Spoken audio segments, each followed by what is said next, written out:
You know on the beat every time, no.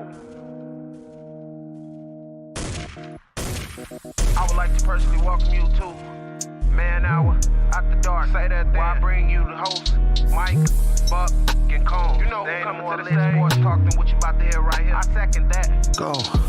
You know that it's us when we talking about sports. Giving you facts on the field to the core. Tune in, we need the support. 1 hour too short, then listen some more. On all your stations, not dropping no music. Stripes like Adidas, but Nike just do it. Down 4 in the 4th, we go for the win. Michael 2 seconds, we taking it in. Buck, Mike, and Combs, you know what's going on. Man, now we're After Dark, no LA, we the big spark. No 4th and inches won't cut you short. Got the best talking, it's all sports. Buzzing more than buzzer beaters. We coming live all through your speakers, go.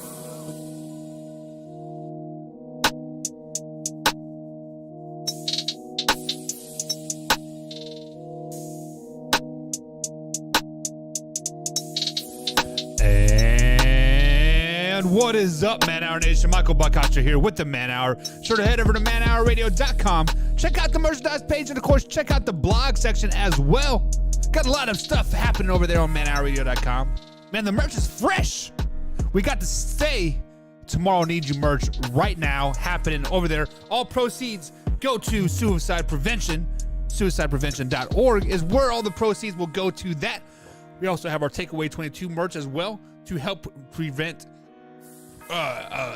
soldier veteran suicide awareness as as well, and all those go to the suicide prevention as well. And of course, we got the new Man Hour Flame logo merch over there as well, and all proceeds from that are going to suicide prevention as well. So we are well underneath suicide prevention here, and we are hopefully you guys are on board with suicide prevention and get you some merch and rock it out and help Man Hour grow.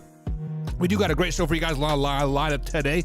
It is Way or No Way Monday. So if you guys got a Way or No Way, and you're in the chat over here at youtube.com/Man Hour, pop it in the chat. If we got time, we'll get to it. And if not, we'll get it next time. I promise. We're going to talk some Big Ben. What? Isn't he retired? Well, maybe. Maybe not. Tampa Bay struggles. Are they really for real, or are they just a fluke? We're going to talk a little bit about the New York Football Giants. What? 3-1 on the year, like already. Playoff bound? Uh-oh. And then, of course, we got to talk about the Dallas Cowboys. Cooper Rush. Speaking of 3-1, he is not 3-1. He is 4-0 as a Dallas Cowboys starter. The only starting quarterback for the Dallas Cowboys to ever do that. And that is speaking some high company. You know, Tony Romo, Troy Aikman, Staubach, Jason Garrett. All those boys, man. That is quite a list to be on top of. So the only Cowboys are to be 4-0.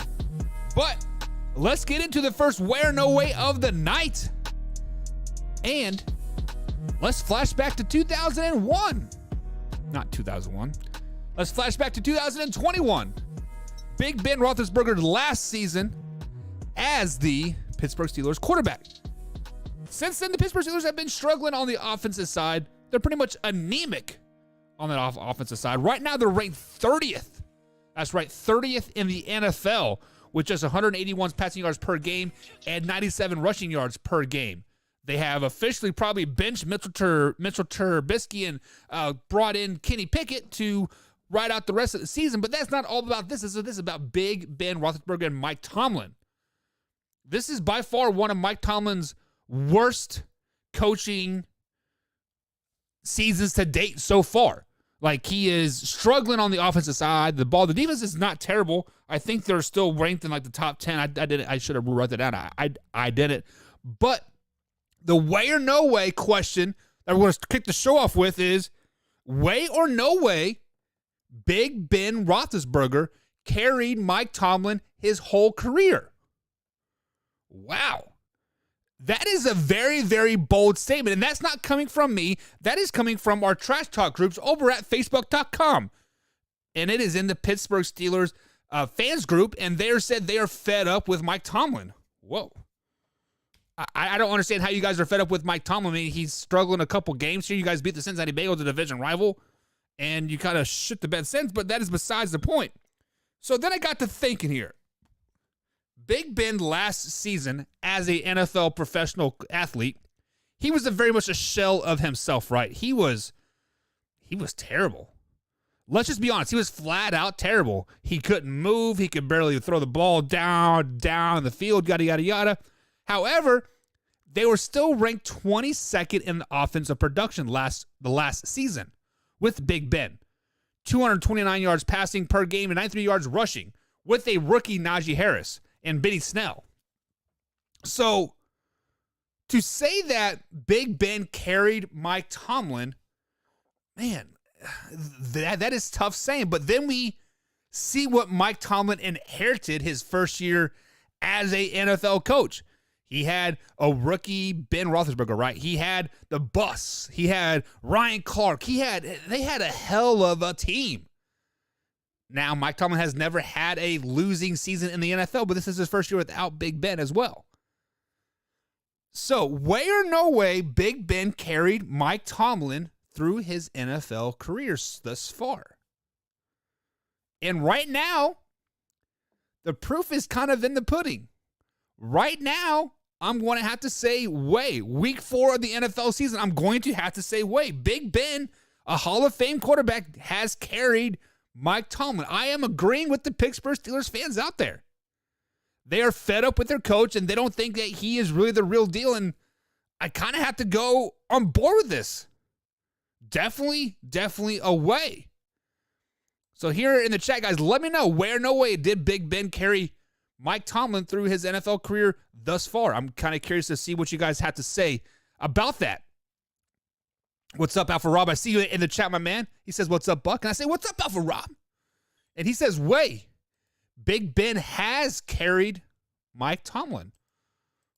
Man, it just, like, isn't that, I mean, let's think about this. Because earlier this year, myself and Colm sat here, and we were talking about how dominant the Pittsburgh Steelers could be this season with one of the best coaches ever in Mike Tomlin.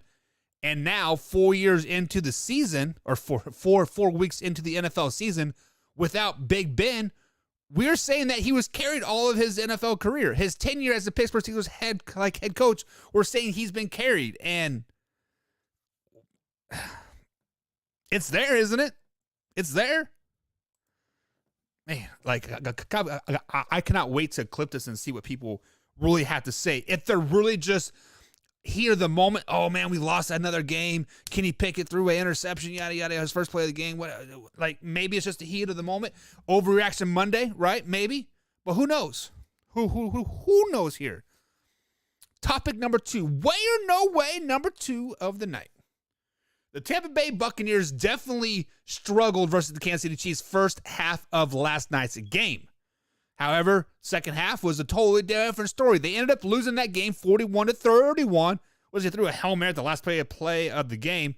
That seems kind of blah, but whatever. So, way or no way, we are fearing the wrong team in the NFC. So many people have picked Tampa Bay Buccaneers to represent the NFC in the Super Bowl this season, especially with the recent struggles with the Rams. The 49ers weren't going to be very good with Trey Lance. Arizona Cardinals are blah, right? And then you had like the Vikings and the Packers, of course, and like the Cowboys were all kind of crumbled up into this one little bubble, and then the Eagles kind of emerged. But the Tampa Bay Buccaneers have always been like, this is the team you got to watch for, yada, yada, yada. It's Tom freaking Brady. He has Mike Evans back. He has Godwin back. You know, they signed Julio Jones. The defense is still put together, right? But, man, the Kansas City Chiefs sure did flex on them last night. Didn't they? The defense kind of seems to be backtracking a little bit. Week 1 they gave up 3 points. Week 2, 10 points. Week 3, 12 points. Last night, 41 points. However, with all that being said, the defense is still ranked 8th in stats per ESPN.com. So, I mean, that's not terrible, right? But then let's look on the offensive side of the ball. Tom freaking Brady. This is by far one of the worst offenses that Tom Brady has ever been a part of, with all this star-struck talent on there. Leonard Fournette, Mike Evans, Godwin, Julio Jones, right? The list goes on and on and on. But they're only averaging 251 passing yards per game, 65 rushing yards, and they're 24th in the NFL with stats. However, Defense wins championships. So are we fearing the wrong team in the NFL? Absolutely no way. I should say the NFC. Absolutely no way. The Tampa Bay Buccaneers are still the team to beat in the NFC. We thought the Vikings were it. They're probably blah, right? The Vikings are what the Vikings have always been. They had this great roster, but they can never get over that hump. The Eagles are there, right? But the last time they started 3-0, they were a first round playoff exit. History doesn't lie, right? History repeats itself. And then you look at the other teams in the NFC, who really stands out and says, I'm scared of that team? Right now, the Rams don't. Right now, the Cowboys are kind of up and down, right? We will talk about them here in about 15 minutes. And then, like, who else is there? The Detroit Lions that are putting up 40 points a game, but they're giving up 45. Like, who are you scared in the NFC? The answer is the Tampa Bay Buccaneers still. Because they have a top 10 defense per stat-wise. Yes, they had a bad game versus a great Kansas City Chiefs team. The team that's going to represent the AFC in the Super Bowl.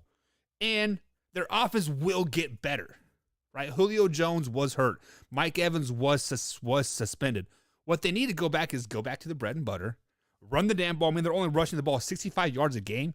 You have playoff Lenny back there. Give that man the ball. No need to wait to the playoffs. Give him the ball now. Let him eat. Let him get those miles on his treads. Come on. But no way the Tampa Bay Buccaneers are the wrong team to fear in the NFC. They're definitely very, very good.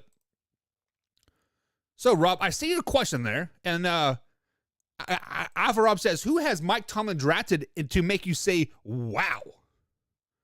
To make you say, wow. The only player that I can recently think of is Najee Harris.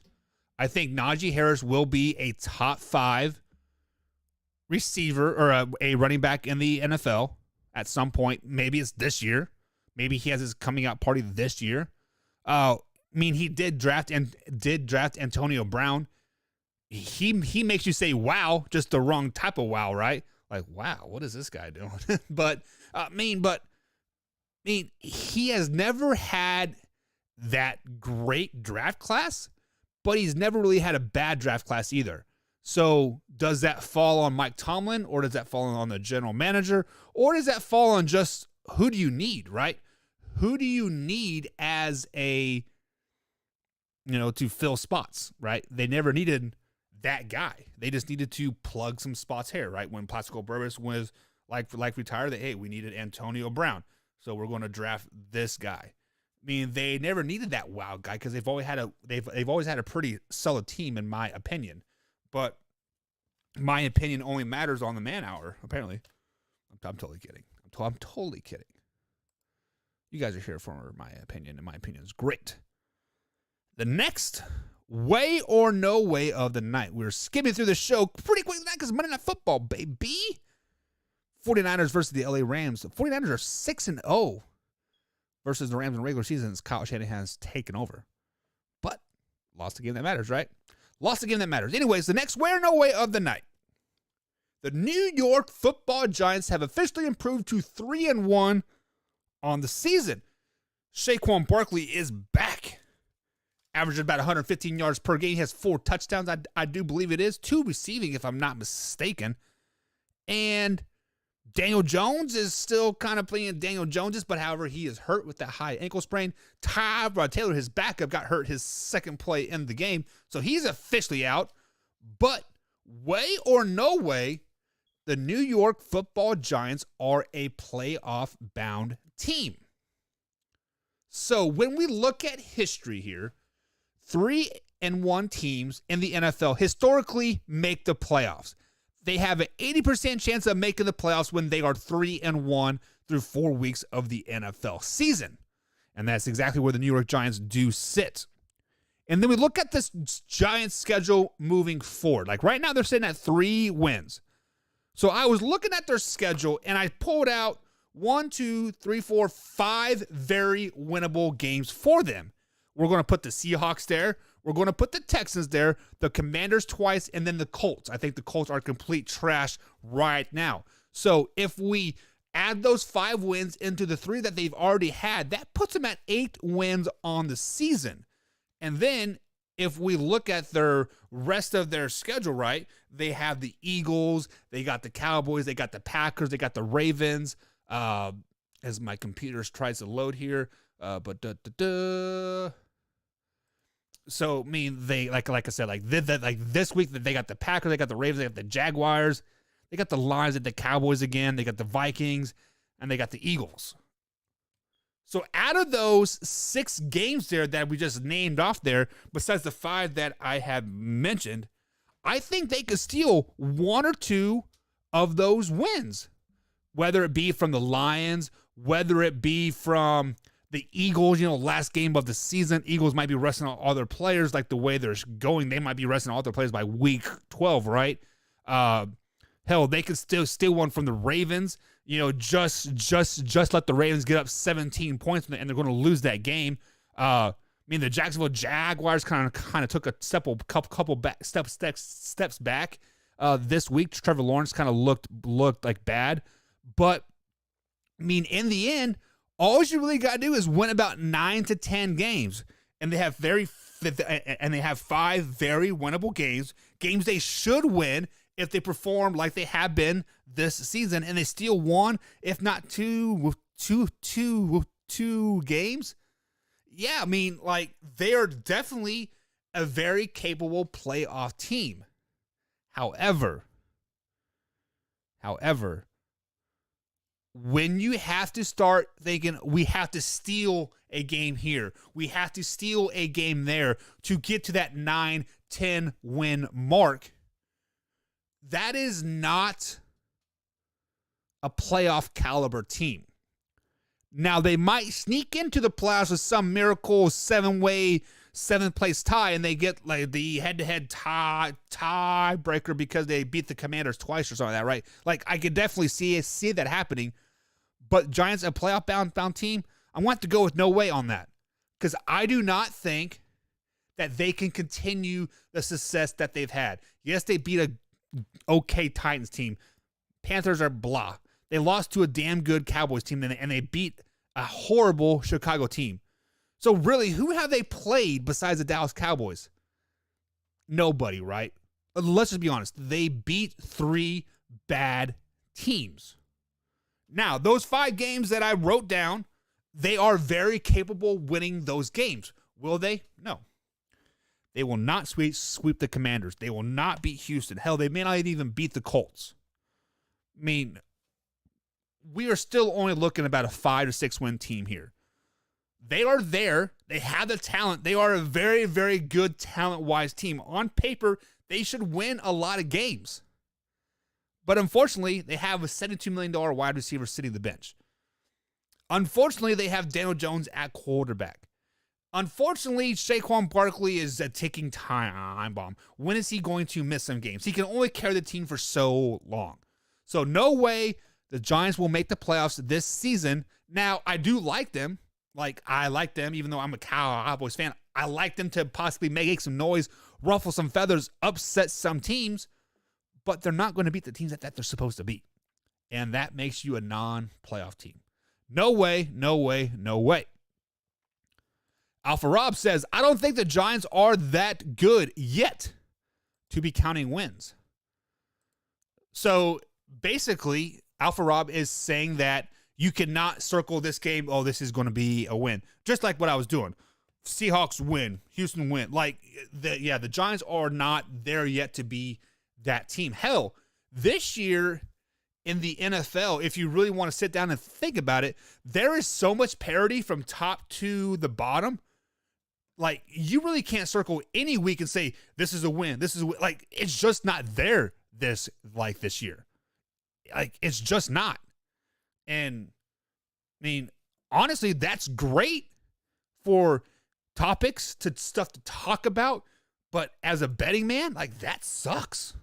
Like, I got on DraftKings, just a little bit big. I had to go to bet on the Rams 49ers game. I'm like, man, I know the 49ers are 6-0 versus the Rams, so far the last 3 seasons, but the Rams are underdogs, and they've covered 9 of their 11 games as like underdogs. And man, it's just like, I gotta know who to pick.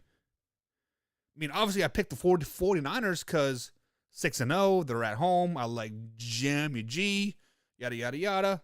Brandon Ayuk is a man. George Kittle's back. I picked all them, but at the same time, I'm like, man, I really don't feel that comfortable about it. But a person who is feeling really comfortable in their skin right now is Cooper Rush. Cooper Rush is the first Dallas Cowboys ever to start his career out at 4-0. He is 3-0 as a starting quarterback this year for the Dallas Cowboys. He has gone for 737 yards passing with a QBR of 95.9, right there on the cusp of 96 QBR ranking. Obviously, Dak Prescott is currently out with that thumb injury, and we don't know when he is going to be back. There is no timetable set, but he is eyeing a week 5 to week 6 comeback. But right now, there's no rush because Cooper Kupp is playing pretty good. Cooper Rush, not Cooper Kupp. Cooper Rush is playing very, very good right now. So, way or no way, there is going to be a quarterback controversy in Dallas when Dak Prescott is healthy and ready to come back. So, like I said, Cooper Rush is doing pretty good. 95 QBR, 737 yards passing, averaging 7.2 yards a pass. All great numbers, right? And a pass-happy league with the pass-happy coach. With some wide receivers that are out, but you definitely have the number one, CeeDee Lamb. You got a pretty good tight end, et cetera, et cetera, et cetera. But then we got to looking at stats. Dak Prescott's lowest year as a QBR or as a quarterback his whole career was back in 2017. Let's flash back years ago, right? Man, it seems like forever ago, right? 2017? Well, that's 5-6 years ago. Man, we're getting old. That season, he had a QBR of 87. Averaged 6 yards per pass for that season. Let's just remember, this is Dak Prescott's second year as an NFL quarterback. He also had the coach called Jason Garrett. Mr. Clap Happy himself, right? Yeah. This is also the first year he did not have Tony Romo to really guide him. He didn't have really that quarterback confidence yet, but they still went 9-7. So Cooper Rush right now is playing out of his freaking mind. This is his best, statistically, career-wise, career games ever, these last 3 games. And the Cowboys are, do we want to say squeaking by? I mean, they're definitely playing really good football right now. I mean, they beat a Cincinnati Bengals team that nobody thought they had a chance against, 20-17. They went on the road on Monday night to beat the New York Giants 23-16, a good Giants team that we just talked about making the playoffs. And then they beat a Commanders team at home 25-10. The Commanders had a great defense. So we don't know really who Cooper Rush is, right? I mean, the Giants defense is kind of blah. Bengals defense is kind of blah, right? They have Eli Apple, Mr. Toastman himself. Commanders defense is pretty good. They did put up 25 points. But next week is going to be the true test.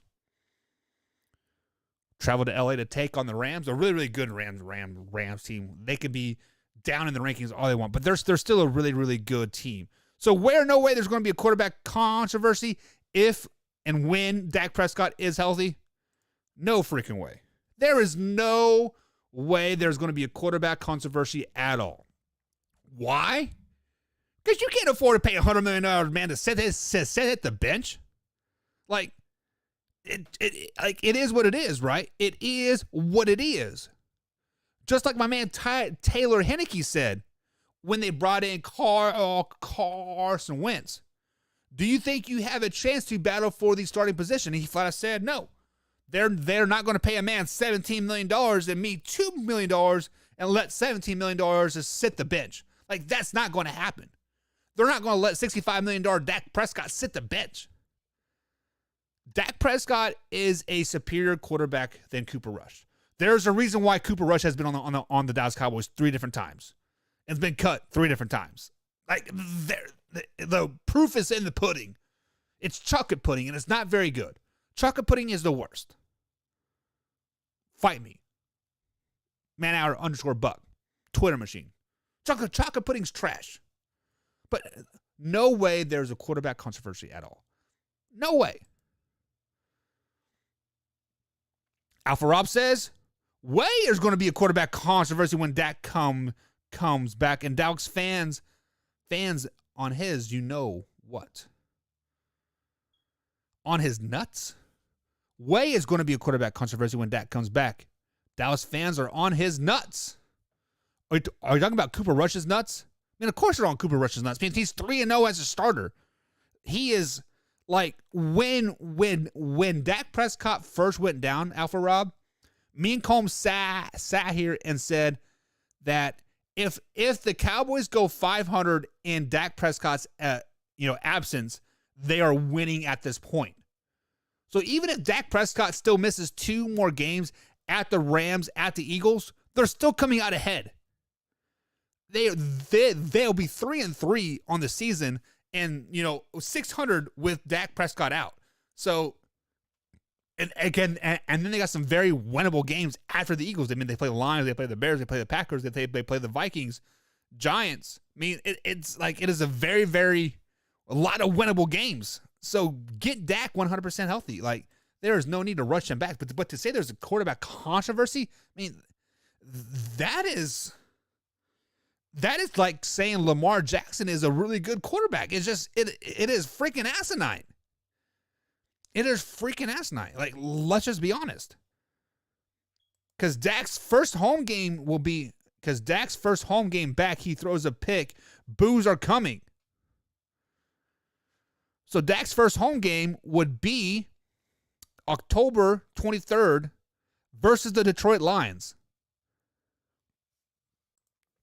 So Dak's first home game back, if he were to come back in a couple weeks, would be versus the Detroit Lions. The Detroit Lions can't stop a bloody nose, let alone Dak Prescott and CeeDee Lamb and Zeke and Tony Pollard and Schultz and whoever else, Michael Gallup. There's no way they can stop that offense. Okay, let's say he comes back the next week versus the Chicago Bears.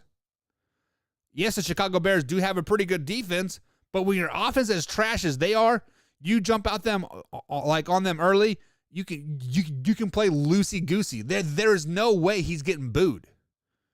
Dak Prescott can throw 17 interceptions versus the Lions and the Bears, and they're still going to walk all over them and win by 40.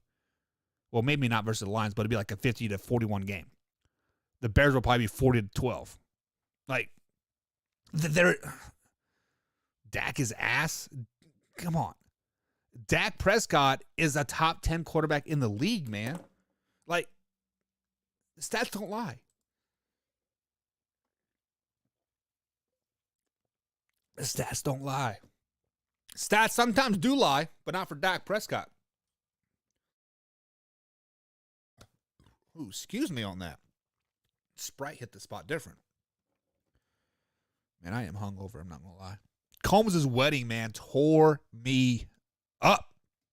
Can't wait to have Combsy on again. Hopefully he is recovered. my man. Whew. But come on, man. Dak Prescott is ass? Okay, Alpha Rob. Give me 5 quarterbacks that are better than Dak Prescott. Just 5. I mean, I can name you 5. Aaron Rodgers, Patrick Mahomes. We'll put Matthew Stafford up there, like even though they're probably 1 and 2, right? Like Dak and Matthew Stafford. Obviously Tom Brady, and then after that, I mean, it gets kind of shady. Who you gonna put up there? Russell Wilson? No. Derek Carr? Possibly. Kirk Cousins? If it's not a 4 o'clock or 8 o'clock game, he is golden. Josh Allen? Okay, I'll give you Josh Allen. But there's 5. I mean, that still puts him in the top 10. Come on, Rob, give me 5 quarterbacks that are better than Dak Prescott.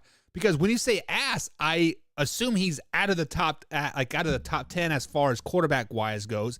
Hell, I feel ass would put him at 20. So, I mean, you could possibly put a regular season Lamar Jackson in front of him. Oh, I forgot about Justin Herbert, right?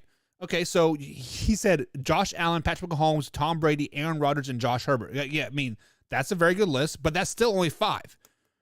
That still puts Dak Prescott as like number 6 or number 7, if not number 8 at the very least, right? I mean, you might be able to slide Derek Carr in front of him, Matthew Stafford, but then after that, like who is there? I mean, you can't put Russ in there. Rush is just over the hill, like at this point.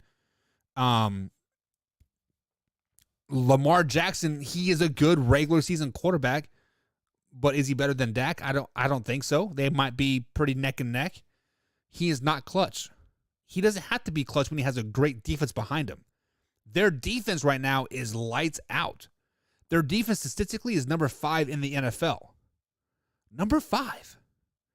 Behind your Buffalo Bills, obviously. And then I had to look up the rest. But I think the 49ers were up there. For some reason, I think the Jets were up there. Was it the Jets? I can't remember. Definitely wasn't the Ravens. But yeah, I mean, it's just... I mean, like, what is the definition of a clutch quarterback? Is it coming down and doing like game-winning drives? Is it, not losing the game? Is it, making you calm down to, 17 down?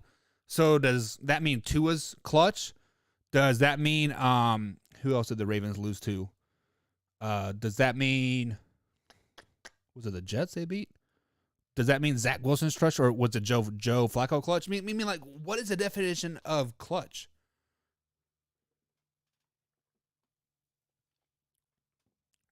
Derek Carr, Kirk Cousins, Jalen Hurts. Okay, mix. He says Dak Prescott is in the mix with Derek Carr, Kirk Cousins, and Jalen Hurts. Let's just be honest. All pretty good quarterbacks. Jalen Hurts has definitely grown as a quarterback this season. There's absolutely no question about that. I mean, of course, the second year NFL in the NFL, you have an A.J. Brown with you, right? Pretty good coach.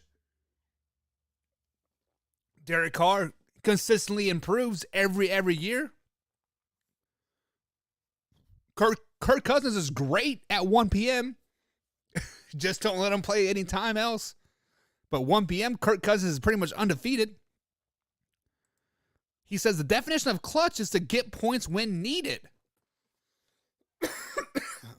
Excuse me. So with that being said, Josh Allen isn't clutch. They didn't get the 3 points when they needed it the other week. Last week. Or was that 2 weeks ago? He wasn't clutch when they needed 3 points versus Kansas City Chiefs with 13 seconds left. I mean, I'm just pointing a leg out for Rob. Definitely, I mean, Josh Allen is pretty clutch. He's pretty damn good. Let's just be honest about it. He is pretty damn good. Josh Allen might be the best quarterback in the NFL right now. Yep. He definitely is. Anyways, guys, that's going to be it for tonight. My man Combsies is supposed to be on back tomorrow. We got a healthy plate of NFL talk for you guys tomorrow. We're going to cover the 49ers versus Rams game. We're going to dive deeper into the Chicago Bears debacle that's going up there. Come on, man. 24 passes in like 8 weeks? 4 weeks, whatever. Chicago Bears suck. Excuse me. Aaron Rodgers, is it time for him to shut the hell up? Factor crap coming up tomorrow, guys, right here on the Man Hour. See you guys tomorrow. 8 o'clock East Coast time. Later. Actually, I lied. I will not be here tomorrow. Combsy is supposed to be doing a solo show if he can. Wednesday, I'll be back. So Wednesday for sure, 8 p.m. East Coast time. I have prior family obligation. We're going to go see Mickey Mouse. And Chase is on the case. My boys want to go see Mickey Mouse. We're going to do it. So I'll see you guys Wednesday. Combs will be back tomorrow. Later.